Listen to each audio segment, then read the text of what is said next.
Chapter 12.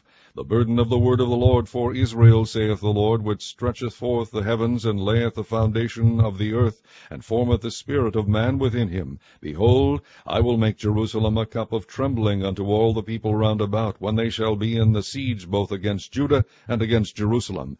And in that day will I make Jerusalem a burdensome stone for all people. All that burden themselves with it shall be cut in pieces, though all the people of the earth be gathered together against it. In that day, saith the Lord, I will smite every horse with astonishment, and his rider with madness, and I will open mine eyes upon the house of Judah, and will smite every horse of the people with blindness.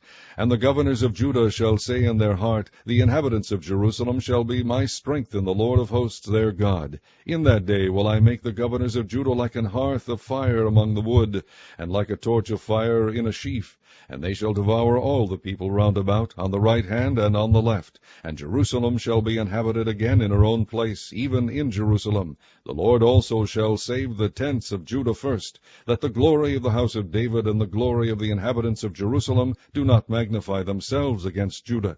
In that day shall the Lord defend the inhabitants of Jerusalem, and he that is feeble among them at that day shall be as David, and the house of David shall be as God, as the angel of the Lord before them. And it shall come to pass in that day that I will seek to destroy all the nations that come against Jerusalem, and I will pour upon the house of David and upon the inhabitants of Jerusalem the spirit of grace and of supplications, and they shall look upon me whom they have pierced, and they shall mourn for him as one mourneth for his only son, and shall be in bitterness for him as one that is in bitterness for his firstborn. In that day shall there be a great mourning in Jerusalem, as the mourning of Hadad Rimmon in the valley of Megiddon. And the land shall mourn, every family apart, the family of the house of David apart, and their wives apart, the family of the house of Nathan apart, and their wives apart, the family of the house of Levi apart, and their wives apart, the family of Shimei apart, and their wives apart, all the families that remain, every family apart, and their wives apart.